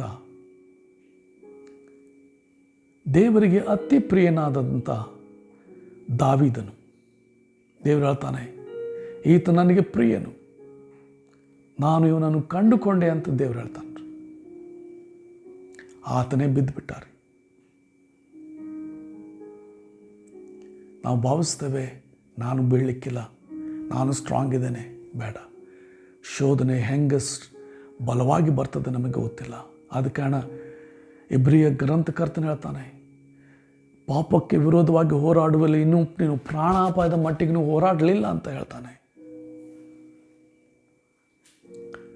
ಶದ್ರಕ್, ಮೇಷಕ್, ಅಬೇದ್ನೆಗೋ ಅವರು ಪ್ರಾಣಾಪಾಯದ ಮಟ್ಟಿಗೆ ಹೋರಾಡಿದರು. ರಾಜನೇ, ನೀನು ನಿಲ್ಲಿಸಿದ ವಿಗ್ರಹಕ್ಕೆ ನಾವು ಅಡ್ಡ ಬೀಳುವುದಿಲ್ಲ. ನಮ್ಮ ದೇವರ ಹೊರತು, ಸೃಷ್ಟಿಕರ್ತನ ಹೊರತು ಬೇರೆ ಯಾವುದಕ್ಕೂ ನಾವು ಅಡ್ಡಿ ಬೀಳುವುದಿಲ್ಲ ಎಂಬುದಾಗಿ ನಿರ್ಧರಿಸಿದರು. ಅವರನ್ನು ಧಗಧಗನೆ ಉರಿಯುವ ಆವಿಗೆಯಲ್ಲಿ ಹಾಕಲ್ಪಟ್ಟರು. ಆದರೆ ಕರ್ತನು ತಾನೇ ಅಲ್ಲಿ ಬಂದು ಅವರನ್ನು ಬೆಂಕಿಯಿಂದ ಕಾದನೆಂಬುದಾಗಿ ನಾವು ನೋಡ್ತೇವೆ. ದೇವರು ನಂಬಿಕಸ್ತನು. ಪಾಪಕ್ಕೆ ವಿರೋಧವಾಗಿ ಹೋರಾಡುವಲ್ಲಿ ನಾವು ಪ್ರಾಣಾಪಾಯದ ಮಟ್ಟಿಗೆ ನಾವು ಹೋರಾಡಲಿಲ್ಲ. ಮುಸ್ಲಿಂ ದೇಶಗಳಲ್ಲಿ ನಾವು ನೋಡುತ್ತೇವೆ, ಅನೇಕ ಕ್ರೈಸ್ತರನ್ನು ಕೊಲೆ ಮಾಡಿದರು. ಚಿಕ್ಕ ಚಿಕ್ಕ ಮಕ್ಕಳನ್ನು ಕೂಡ ಕೊಲೆ ಮಾಡಿದರು. ಯಾಕೆ? ಅವರು ಯೇಸುವನ್ನು ಅಲ್ಲಗಳೆಯಲಿಲ್ಲ. ಯೇಸುವನ್ನು ಅಲ್ಲಗಳೆಯಿರಿ, ಆಗ ನಿಮ್ಮ ಪ್ರಾಣ ಉಳಿಸ್ತೇನೆ ಎಂಬುದಾಗಿ. ಚಿಕ್ಕ ಚಿಕ್ಕ ಮಕ್ಕಳು ಹೇಳಿದರು, ನಮ್ಮ ಕುತ್ತಿಗೆ ಬೇಕಾದ್ರೆ ಕಡೀರಿ. ನಾವು ಯೇಸುವನ್ನು ಅಲ್ಲಗಳೆದರು. ಮಕ್ಕಳು ಸಾಲಾಗಿ ನಿಂತು ತಮ್ಮ ಕುತ್ತಿಗೆಯನ್ನು ಒಡ್ಡಿದರು. ಅದನ್ನು ನೋಡಿದ ತಂದೆ ತಾಯಿಗಳು ಕೂಡ ತಮ್ಮ ಕುತ್ತಿಗೆಯನ್ನು ಕೊಟ್ಟು ತಾವು ಕೂಡ ಕ್ರಿಸ್ತನಿಗಾಗಿ ರಕ್ತ ಸಾಕ್ಷಿಯಾದರು. ಅವು ಪ್ರಾಣಾಪಾಯದ ಮಟ್ಟಿಗೂ ಪಾಪವನ್ನು ಎದುರಿಸಿದರು. ದೇವರ ಮಗುವೆ, ನಿನ್ನನ್ನು ಪರಿಶುದ್ಧತೆಯಲ್ಲಿ ಕಾಪಾಡಿಕೊಳ್ಳುವುದಕ್ಕೆ ದೇವರು ಕರೀತಾನೆ. ಪರಿಶುದ್ಧತೆಯಲ್ಲಿ ನಮ್ಮನ್ನು ಕಾಯ್ದುಕೊಳ್ಳೋಣ, ಕಾಪಾಡಿಕೊಳ್ಳೋಣ. ಪರಿಶುದ್ಧತೆಯಲ್ಲಿದೆ ಯಾವನು ಕರ್ತನನ್ನು ಕಾಣುವುದಿಲ್ಲ. ನಾನು ಕರ್ತನನ್ನು ನೋಡಬೇಕಾ? ಮತ್ತಾಯನು ಬರೆದ ಸುವಾರ್ತೆ ಅದರ 5ನೇ ಅಧ್ಯಾಯ ಅಲ್ಲಿ ನಾವು ನೋಡ್ತೇವೆ. ಕರ್ತನು ಹೇಳಿದಂಥ ಈ ಪರ್ವತ ಪ್ರಸಂಗದಲ್ಲಿ 8ನೇ ವಚನ, ನಿರ್ಮಲ ಚಿತ್ತರು ಧನ್ಯರು, ಅವರು ದೇವರನ್ನು ನೋಡುವರು. ಅಲ್ಲಿ ವಾಕ್ಯ ಓದಿದ್ದು ಪರಿಶುದ್ಧತೆಯಲ್ಲಿ ಯಾವನು ಕರ್ತನನ್ನು ಕಾಣುವುದಿಲ್ಲ. ಇಲ್ಲ, ನೋಡ್ತೇವೆ ನಿರ್ಮಲ ಚಿತ್ತ, ಯಥಾರ್ಥತೆ ಕರ್ತನನ್ನು ನೋಡುವಂತೆ ಮಾಡ್ತದೆ. ಆತನ ಮುಖ ನೋಡಬೇಕಾ? ನೀನು ಪರಿಶುದ್ಧತೆಯಲ್ಲಿ ಮುಂದೆ ನಡೆಯುವುದಾಗಿದ್ದರೆ ಕರ್ತನ ಮುಖವನ್ನು ನೋಡ್ತೆ. 1 ಕೊರಿಂಥ ಅದರ 13ನೇ ಅಧ್ಯಾಯ ಅದರ ಕೊನೆ ವಚನಗಳು, 12ನೇ ವಚನ, 13ನೇ 12 ವಚನ. ಈಗ ಕಂಚಿನ ದರ್ಪಣದಲ್ಲಿ ಕಾಣಿಸುವಂತೆ ದೇವರ ಮುಖವು ನಮಗೆ ಮೊಬ್ಬಾಗಿ ಕಾಣಿಸುತ್ತದೆ. ಆಗ ಮುಖಾಮುಖಿಯಾಗಿ ನೋಡುವೆವು. ಈಗ ಸ್ವಲ್ಪ ಮಾತ್ರ ನನಗೆ ತಿಳಿದದೆ, ಆಗ ದೇವರು ನನ್ನನ್ನು ಸಂಪೂರ್ಣವಾಗಿ ತಿಳ್ಕೊಂಡಂತೆ ನಾನು ಸಂಪೂರ್ಣವಾಗಿ ಆತನನ್ನು ತಿಳ್ಕೊಳ್ತೇನೆ. ದೇವರ ಮಗುವೆ, ಇಷ್ಟರ ಮಟ್ಟಿಗೆ ಕಂಚಿನ ದರ್ಪಣದಲ್ಲಿ ಆತನ ಮುಖ ಕಾಣುವಂತೆ ಮೊಬ್ಬಾಗಿ ಆದರೂ ಕರ್ತನ ಮುಖ ನಮಗೆ ಕಾಣಿಸ್ತಾ ಇದೆಯಾ? ಪರಿಶುದ್ಧತೆ ನಮ್ಮಲ್ಲಿ ಇದೆಯಾ? ಕರ್ತನ ಮುಖ ನಾವು ನೋಡಬೇಕೆಂಬುದಾಗಿ ಬಯಸ್ತೇವೆ. ಆ ಪರಿಶುದ್ಧತೆ ನಮಗೆ ಬೇಕು. ಯೇಸು ಕ್ರಿಸ್ತನು ಲೋಕಕ್ಕೆ ಬೇಗನೆ ಬರಲಿಕ್ಕಿದ್ದಾನೆ. ಒಂದು ವೇಳೆ ನಾನು ಪಾಪದಲ್ಲಿ ಮುಳುಗಿರುವುದಾಗಿದ್ದರೆ ಆತನು ಬರುವಾಗ ನಾನು ಎತ್ತಲ್ಪಡುವುದಿಲ್ಲ. ಆತನು ಆಕಾಶ ಮಧ್ಯ ಪ್ರತ್ಯಕ್ಷನಾಗುವಾಗ ಅನೇಕ ದೇವ ಭಕ್ತರ, ಕ್ರಿಸ್ತನನ್ನು ನಂಬಿದಂಥ ಅನೇಕ ಸಂತರ ದೇಹಗಳು ಎದ್ದೇಳುವವು. ಅವರೊಡನೆ ನನ್ನ ದೇಹ ಕೂಡ ಮಾರ್ಪಟ್ಟು ಅವರೊಡನೆ ಮೇಲೆ ಕೆತ್ತಲ್ಪಡ್ತದೆ. ಒಂದು ವೇಳೆ ಕ್ರಿಸ್ತನು ಬರುವಾಗ ನಾನು ಪಾಪದಲ್ಲಿ ಮುಳುಗಿದ್ದರೆ ನಾನು ಎತ್ತಲ್ಪಡುವುದಿಲ್ಲ. ಒಂದು ವೇಳೆ ನೀನು ಪಾಪದಲ್ಲಿ ಮುಳುಗಿರುವುದಾಗಿದ್ದರೆ ನೀನು ಎತ್ತಲ್ಪಡುವುದಿಲ್ಲ. ಆತನು ಬೇಗನೆ ಬರಲಿಕ್ಕಿದ್ದಾನೆ. ಈಗ ಬೇಗನೆ ಬರ್ತಾನೆ ಎಂಬುದಾಗಿ ಕರ್ತನು ಹೇಳ್ತಾನೆ. ಆತನು ಹೇಳುವಂಥ ಮಾತು ನಾವು ನೋಡೋಣ. ಪ್ರಕಟಣೆ ಗ್ರಂಥದಲ್ಲಿ ಅದರ ಕೊನೆಯ ಅಧ್ಯಾಯ 12ನೇ ವಚನ. ಈಗ ಬೇಗ ಬರುತ್ತೇನೆ, ನಾನು ಪ್ರತಿಯೊಬ್ಬನಿಗೆ ಅವನ ನಡತೆ ಪ್ರಕಾರ ಕೊಡತಕ್ಕ ಪ್ರತಿಫಲವು ನನ್ನ ಕೈಲಿದೆ. ಬೇಗನೆ ಬರ್ತೇನೆ. ಅದರ ಹಿಂದಿನ ವಚನಗಳು ಏನು ಹೇಳ್ತಾರೆ? ಅನ್ಯಾಯ ಮಾಡುವನು ಇನ್ನೂ ಅನ್ಯಾಯ ಮಾಡಲಿ, ಮೈಲಿಗೆ ಆದವನು ಇನ್ನೂ ಮೈಲಿಗೆ ಮಾಡಿಕೊಳ್ಳಲಿ, ನೀತಿವಂತನು ಇನ್ನೂ ನೀತಿಯನ್ನು ಅನುಸರಿಸಲಿ, ಪವಿತ್ರನು ತನ್ನನ್ನು ಇನ್ನೂ ಪವಿತ್ರ ಮಾಡಿಕೊಳ್ಳಲಿ. ನೀತಿವಂತನು ಇನ್ನೂ ನೀತಿಯನ್ನು ಅನುಸರಿಸಲಿ, ಪವಿತ್ರನು ತನ್ನನ್ನು ಇನ್ನೂ ಪವಿತ್ರ ಮಾಡಿಕೊಳ್ಳಲಿ. ದೇವರ ಮಗುವೆ, ನಿನ್ನನ್ನು ಇನ್ನೂ ಪವಿತ್ರ ಮಾಡಿಕೊಳ್ತಾ ಇದೆಯಾ? ಒಬ್ಬ ದೇವರ ಸೇವಕರಿಗೆ ಹೇಳ್ತಾ ಇದ್ರು, ಬಹಳ ಮುದುಕರಾದಂಥ ದೇವರ ಸೇವಕರು, 70 ವರ್ಷ ಇರ್ಬೋದು. ಯಾಕಂದರೆ ಈಗ ಕೆಲವೊಂದು ಸಂಗತಿಗಳು ನನಗೆ ಪಾಪವಾಗಿ ಕಂಡು ಬರ್ತದೆ. ನಾನು ಯೌವನಸ್ಥನಾಗಿರುವಾಗ ಪಾಪ ಅಂತ ಅನಿಸ್ಲಿಲ್ಲ, ಆದರೆ ಈಗ ಅವು ಪಾಪ ಎಂಬುದಾಗಿ ಕಂಡು ಬರ್ತಾ ಇದೆ. ಆದ ಕಾರಣ ನಾನು ಆಗಾಗ್ಗೆ ನಾನು ಪಶ್ಚಾತ್ತಾಪ ಪಡುತ್ತಾ ಇರ್ತೇನೆ ಎಂಬುದಾಗಿ ಅವ್ರು ಹೇಳ್ತಾ ಇದ್ರು.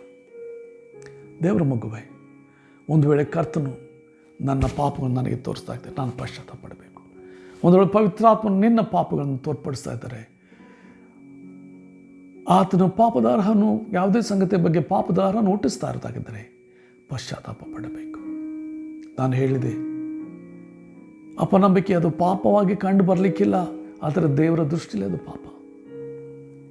ಮತ್ತೊಂದು ಸಂಗತಿ ಇದೆ, ದೇವರು ಮೆಚ್ಚದೇ ಇರುವಂಥ ಒಂದು ಸಂಗತಿ, ಅದು ಬೇರೆಯವರನ್ನು ಕ್ಷಮಾಪಣೆ ಮಾಡದೇ ಇರುವಂಥದ್ದು.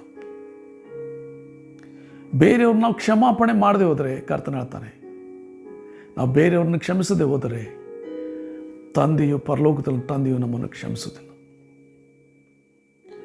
ಮಾರ್ಕನು ಬರೆದ ಸುವಾರ್ತೆ ಅದರ 11ನೇ ಅಧ್ಯಾಯ 25ನೇ ವಚನ ಮತ್ತು 26ನೇ ವಚನ. ಕನ್ನಡದಲ್ಲಿ 26ನೇ ವಚನ ಇಲ್ಲ. ನಿಂತುಕೊಂಡು ಪ್ರಾರ್ಥನೆ ಮಾಡುವಾಗೆಲ್ಲ ಯಾರ ಮೇಲೆ ಏನಾದರೂ ವಿರೋಧವಿದ್ದರೆ ಅವರಿಗೆ ಕ್ಷಮಿಸಿರಿ.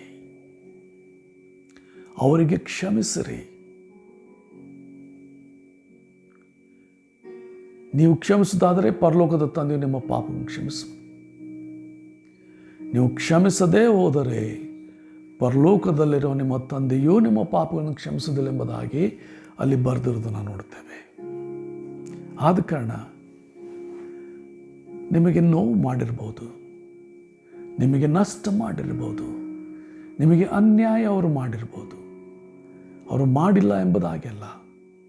ಆದರೆ ಕರ್ತನ ಹೇಳ್ತಾನೆ, ಕ್ಷಮಿಸು. ಅದಕ್ಕೆ ಶಕ್ತಿ ಕೊಡ್ತಾನೆ ಕರ್ತನು ನಿನಗೆ. ಅವರು ಮಾಡಿದಂಥ ಆ ನೋವನ್ನು ಕ್ಷಮಿಸೋದಕ್ಕೆ ಕರ್ತನು ನಿನಗೆ ಶಕ್ತಿ ಕೊಡ್ತಾನೆ.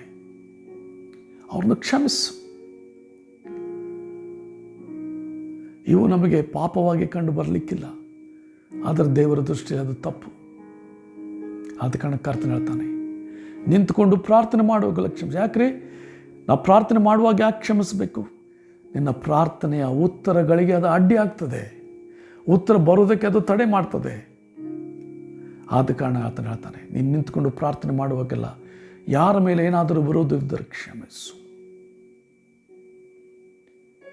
ಮತ್ತಾನು ಬರೆದ ಸುವಾರ್ತೆಯಲ್ಲಿ 5ನೇ ಅಧ್ಯಾಯದಲ್ಲಿ ಕರ್ತನ ಹೇಳ್ತಾನೆ, ನೀನು ಯಜ್ಞವೇದಿ ಬಳಿಗೆ ಬಂದಾಗ ನಿನ್ನ ಸಹೋದರನ ಮನಸ್ಸಿನಲ್ಲಿ ನಿನ್ನ ವಿರೋಧವಾಗಿ ಏನೋ ವಿರೋಧವಿದೆ ಎಂಬುದಾಗಿ ನಿನಗೆ ಗೊತ್ತಾಗುವುದಾಗಿದ್ದರೆ ಆ ಕಾಣಿಕೆಯನ್ನು ಅಲ್ಲೇ ಬಿಟ್ಟು ಮೊದಲು ಹೋಗಿ ನಿನ್ನ ಸಹೋದರನ ಕೂಡ ಒಂದಾಗು, ಆಮೇಲೆ ಬಂದು ಕಾಣಿಕೆಯನ್ನು ಅರ್ಪಿಸು. ನಿನಗೆ ಅವನ ಬಗ್ಗೆ ವಿರೋಧ ಇಲ್ಲ, ಆದರೆ ಅವನ ಮನಸ್ಸಿನಲ್ಲಿ ಏನೋ ನಿನ್ನ ಬಗ್ಗೆ ವಿರೋಧವಿದೆ. ಹೋಗಿ ಆ ಸಹೋದರನ ಕೂಡ ಆ ಸಹೋದರಿಯ ಕೂಡ ಒಂದಾಗು, ನಂತರ ಬಂದು ಕಾಣಿಕೆಯನ್ನು ಅರ್ಪಿಸು. ದೇವರ ಮಗುವೆ, ಇದಕ್ಕಾಗಿ ಕರ್ತನನ್ನು ಕಳಿಸ್ತಾನೆ. ಆದ ಕಾರಣ ಪವಿತ್ರನು ತನ್ನನ್ನು ಇನ್ನೂ ಪವಿತ್ರ ಮಾಡಿಕೊಳ್ಳಲಿ, ನೀತಿವಂತನು ತನ್ನ ನೀತಿನೂ ಅನುಸರಿಸಲಿ. ಯಾಕಂದರೆ ಈಗೋ ಬೇಗನೆ ಬರ್ತೇನೆ, ಅವನವನ ನಡತೆ ಪ್ರಕಾರ ಕೊಡತಕ್ಕ ಪ್ರತಿಫಲವು ನನ್ನ ಕೈಲಿದೆ ಎಂಬುದಾಗಿ ಕರ್ತನ ಹೇಳ್ತಾನೆ.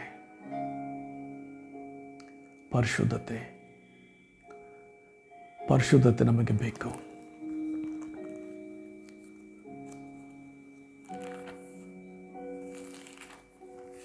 ತೆಸ್ಸಲೋನಿಕದವರು ಬರೆದ ಪತ್ರಿಕೆ ಅದರ 1ನೇ ಪತ್ರಿಕೆ 4ನೇ ಅಧ್ಯಾಯ 3ನೇ ವಚನ. ದೇವರ ಚಿತ್ತವೇನೆಂದರೆ ನೀವು ಶುದ್ಧರಾಗಿರಬೇಕೆಂಬುದೇ, ಆದುದರಿಂದ ಹಾದರಕ್ಕೆ ದೂರವಾಗಿರಬೇಕು. ಇಲ್ಲ ಹೇಳ್ತಾನೆ, ದೇವರ ಚಿತ್ತ ಏನೆಂದರೆ ನೀವು ಶುದ್ಧ ಆಗಿರಬೇಕು, ಪರಿಶುದ್ಧ ಆಗಿರಬೇಕು. ನಿಮ್ಮಲ್ಲಿ ಯಾವ ದೋಷಗಳು ಕಂಡು ಬರಬಾರ್ದು.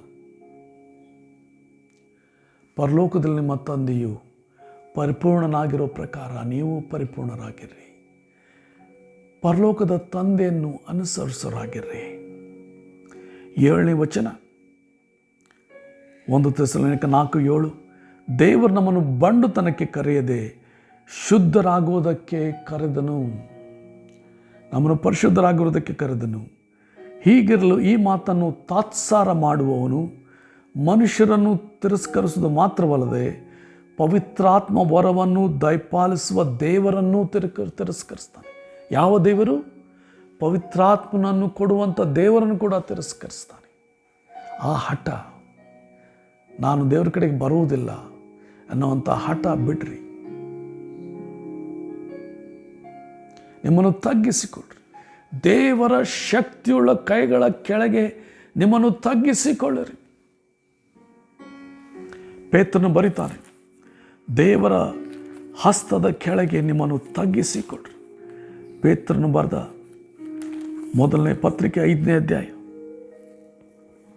6ನೇ ವಚನ, ದೇವರ ತ್ರಾಣವುಳ್ಳ ಹಸ್ತದ ಕೆಳಗೆ ನಿಮ್ಮನ್ನು ತಗ್ಗಿಸಿಕೊಳ್ಳಿರಿ, ಆತನು ತಕ್ಕ ಕಾಲದ ನಿಮ್ಮನ್ನು ಮೇಲಕ್ಕೆ ತರುವನು. ಅದು ಶಕ್ತಿಯುಳ್ಳ ಕೈ. ಇಲ್ಲ ನೋಡುತ್ತೇವೆ, ಶುದ್ಧರಾಗೋದಕ್ಕೆ ದೇವರು ಕರೆದಿದ್ದಾನೆ ಅಂತ ಮಾತನ್ನು ತಾವು ತಾತ್ಸಾರ ಮಾಡೋದಾಗಿದ್ದರೆ, ತಿರಸ್ಕಾರ ಮಾಡೋದಾಗಿದ್ದರೆ ನಾವು ನೋಡ್ತೇವೆ, ಪವಿತ್ರಾತ್ಮನನ್ನು ಕೊಡುವಂಥ ದೇವರನ್ನು ಕೂಡ ನಾವು ತಿರಸ್ಕಾರ ಮಾಡ್ತೇವೆ. ಆ ಪವಿತ್ರಾತ್ಮನ ಏನು ಮಾಡ್ತಾನೆ? ಬಂದು ನಮ್ಮನ್ನು ಇನ್ನೂ ಹೆಚ್ಚು ಪರಿಶುದ್ಧ ಮಾಡ್ತಾನೆ ರೀ, ನಮ್ಮನ್ನು ಶುದ್ಧೀಕರಿಸ್ತಾನೆ. ಆತನಿಗೆ ಉಪಯುಕ್ತವಾದ ಪಾತ್ರೆಯನ್ನಾಗಿ ನಮ್ಮನ್ನು ಮಾಡ್ತಾನೆ. ಆದ ಕಾರಣ ವಾಕ್ಯ ಹೇಳ್ತದೆ, ದೇವರನ್ನು ಉಪಯುಕ್ತ ಹೀನ ನಡತೆಯುಳ್ಳವರ ಸಹವಾಸ ಬಿಟ್ಟು ತನ್ನನ್ನು ಶುದ್ಧ ಮಾಡಿಕೊಂಡರೆ ನಾವು ನೋಡ್ತೇವೆ, ದೇವರ ಸೇವೆಗೆ ಪ್ರತಿಷ್ಠಿತನಾಗಿರುವನು, ದೇವರ ಕೈಯಲ್ಲಿ ಉಪಯುಕ್ತವಾದ ಪಾತ್ರೆ ಆಗುವನು ಎಂಬುದಾಗಿ ನಾವಾಗಲೇ 2ನೇ ತಿಮೋಥೆಯನ್ನು ಬರೆದ ಪತ್ರಿಕೆಯಲ್ಲಿ ನಾವು ಓದಿದ್ದೆವು. ಹೀನ ನಡತೆಗಳನ್ನು ಬಿಟ್ಟು ನಮ್ಮನ್ನು ಬೇರೆ ಮಾಡಿಕೊಳ್ಳೋಣ. ಅದೇ ರೀತಿಯಾಗಿ 2 ಕೊರಿಂಥ ಅದರ 10ನೇ ಅಧ್ಯಾಯ ನೆನೆಸ್ತೇನೆ, 6ನೇ ಅಧ್ಯಾಯ, 2 ಕೊರಿಂಥದರ 6ನೇ ಅಧ್ಯಾಯ. ಇಲ್ಲ ನೋಡ್ತೇವೆ, ಅದರ 14ನೇ ವಚನದಿಂದ, ನೀವು ಕ್ರಿಸ್ತ ನಂಬಿಕೆ ಇಲ್ಲದವರನ್ನೇ ಸೇರಿ ಇಜ್ಜೋಡಾಗಬೇಡ್ರಿ. ಧರ್ಮಕ್ಕೂ ಅಧರ್ಮಕ್ಕೂ ಜೊತೆ ಏನು? ಬೆಳಕಿಗೂ ಕತ್ತಲೆಗೂ ಐಕ್ಯವೇನು? ಕ್ರಿಸ್ತನಿಗೂ ಸೈತಾನನಿಗೂ ಒಡನಾಟವೇನು? ನಂಬುವನಿಗೂ ನಂಬದೇ ಇರುವವನಿಗೂ ಪಾಲುಗಾರಿಕೆ ಏನು? ದೇವರ ಮಂದಿರಕ್ಕೂ ವಿಗ್ರಹಕ್ಕೂ ಒಪ್ಪಿಗೆ ಏನು? ನಾವು ಜೀವ ಸ್ವರೂಪನಾದ ದೇವರ ಮಂದಿರವಾಗಿದ್ದೇವಲ್ಲ. ಇದರ ವಿಷಯವಾಗಿ ದೇವರು, ನಾನು ಅವರಲ್ಲಿ ವಾಸಿಸುತ್ತಾ ತಿರುಗಾಡುವೆನು, ನಾನು ಅವರಿಗೆ ದೇವರಾಗಿರುವೆನು, ಅವರು ನನಗೆ ಪ್ರಜೆ ಆಗಿರುವರು ಎಂದು ಹೇಳಿದ್ದಾನೆ. ಆದುದರಿಂದ ಅನ್ಯ ಜನರ ಮಧ್ಯದಿಂದ ಹೊರಟು ಬಂದು ಪ್ರತ್ಯೇಕವಾಗಿರಿ, ಅಶುದ್ಧವಾದ ಯಾವುದನ್ನು ಮುಟ್ಟದಿರಿ ಎಂದು ಕರ್ತನು ಹೇಳುತ್ತಾನೆ. ಇದಲ್ಲದೆ ನಾನು ನಿಮ್ಮನ್ನು ಸೇರಿಸಿಕೊಂಡು ನಿಮಗೆ ತಂದೆಯಾಗಿರುವೆನು, ನೀವು ನನಗೆ ಕುಮಾರ ಕುಮಾರ್ತಿಯರಾಗಿರುವೆಂದು ಸರ್ವಶಕ್ತನಾದ ಕರ್ತನು ಹೇಳ್ತಾನೆ. ನೀವು ನನಗೆ ಕುಮಾರ ಕುಮಾರ್ತಿಯರಾಗಿರುವೆಂದು ಸರ್ವಶಕ್ತನಾದ ಕರ್ತನು ಹೇಳ್ತಾನೆ.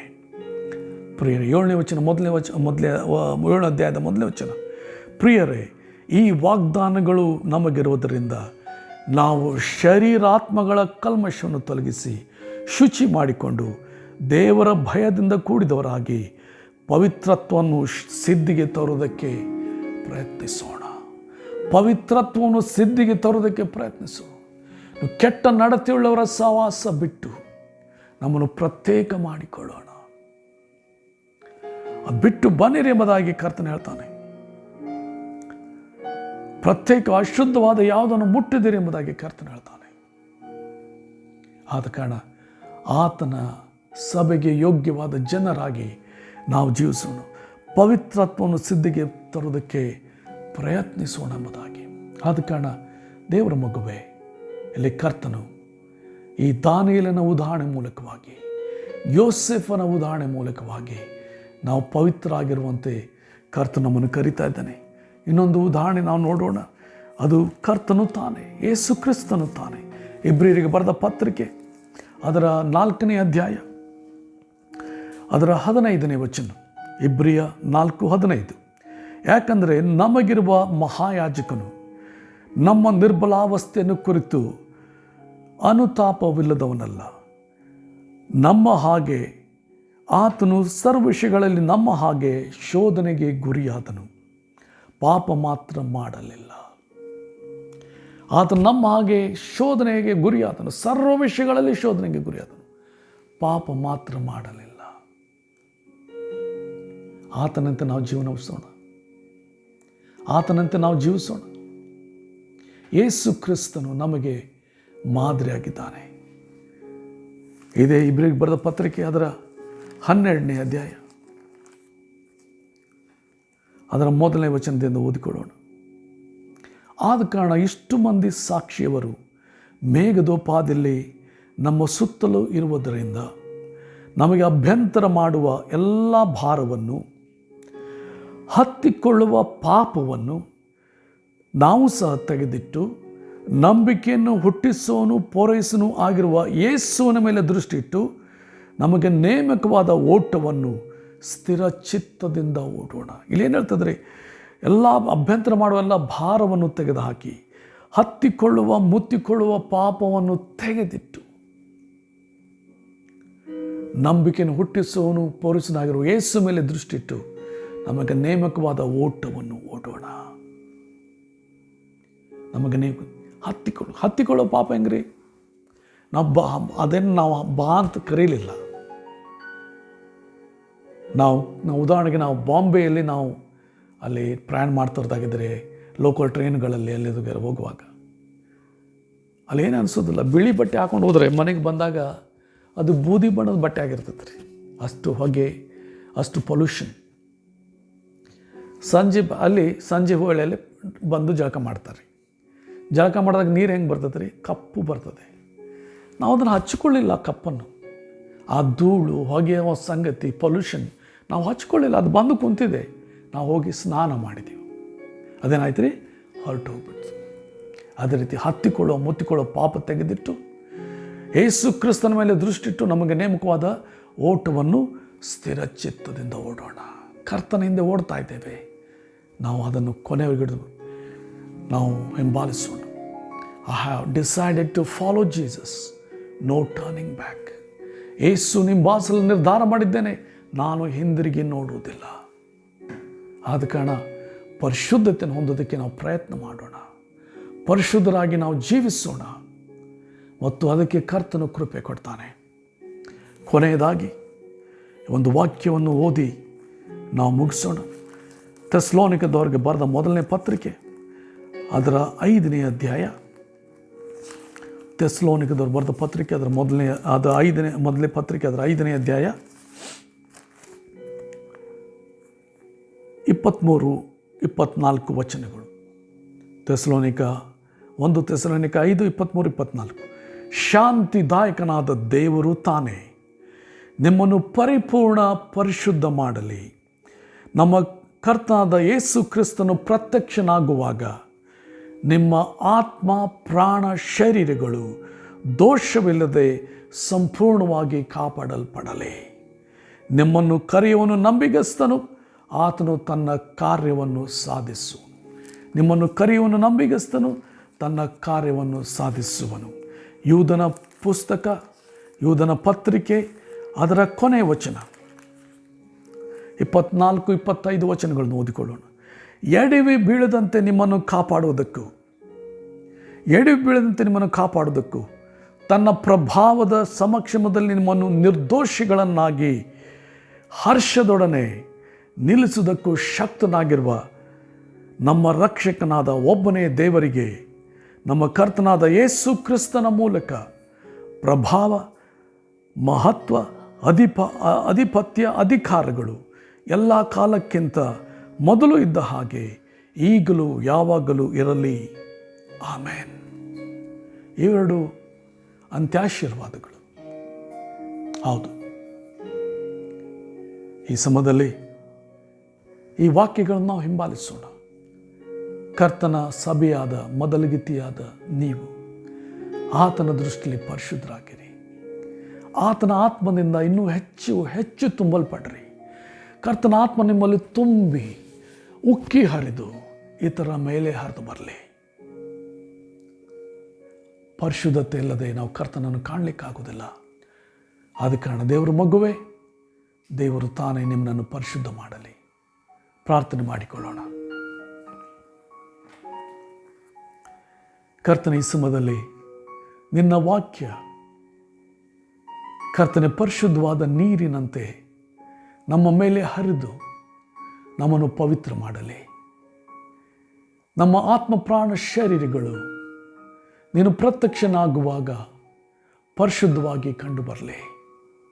ನಮ್ಮನ್ನು ಎಡು ಬೀಳದಂತೆ ಕಾಪಾಡೋದಕ್ಕೆ ಶಕ್ತನಾಗಿರುವಂಥ ದೇವರು, ನಮ್ಮನ್ನು ನಿರ್ದೋಷಿಗಳನ್ನಾಗಿ ನಿಲ್ಲಿಸೋದಕ್ಕೆ ಶಕ್ತನಾಗಿರುವ ದೇವರೇ, ಈ ಪ್ರತಿಯೊಬ್ಬರನ್ನು ಪವಿತ್ರ ಮಾಡು ಕರ್ತನೆ. ಪಾಪಕ್ಕೆ ವಿರೋಧವಾಗಿ ಹೋರಾಡುವಂಥ ಒಂದು ಶಕ್ತಿ ಬಲ ಅವರಿಗೆ ಅನುಗ್ರಹಿಸು. ಅವರು ನಿನಗಾಗಿ ಎಲ್ಲ ಶೋಧನೆಗಳನ್ನು ಜಯಿಸಿ, ನೀನು ಜಯಿಸಿದಂತೆ ಅವರು ಕೂಡ ಜಯಿಸಿ ಕರ್ತನೆ ಪರಿಶುದ್ಧರಾಗಿ ಕಂಡು ಬರಲಿ. ಕರ್ತನೆ, ದಾನಿಯೇಲನ ಉದಾಹರಣೆಯಂತೆ, ಯೋಸೆಫನ ಉದಾಹರಣೆಯಂತೆ, ನಮ್ಮ ಕರ್ತನಾದ ಯೇಸುವಿನ ಉದಾಹರಣೆಯಂತೆ ನಾವು ಕೂಡ ಪರಿಶುದ್ಧರಾಗಿ ಜೀವಿಸಿ ನಿನಗೆ ಮಹಿಮೆ ತರುವಂತೆ ಅನುಗ್ರಹಿಸು. ಯೇಸುವಿನ ನಾಮದಲ್ಲಿ ಪ್ರಾರ್ಥಿಸಿ ಬೇಡ್ಕೊಂಡು ಹೊಂದಿದ್ದೇವೆ ಕರ್ತನೆ, ಆಮೇನ್. ನಮ್ಮ ಕರ್ತನಾದ ಯೇಸು ಕ್ರಿಸ್ತನ ಕೃಪೆ, ತಂದೆಯಾದ ದೇವರ ಪ್ರೀತಿ, ಪರಿಶುದ್ಧಾತ್ಮನ ಮಧುರ ಅನ್ಯೋನ್ಯತೆ ಈಗಲೂ ಯಾವಾಗಲೂ ನಮ್ಮೆಲ್ಲರೊಂದಿಗೆ ವಾಸವಾಗಿರಲಿ. ಆಮೇನ್.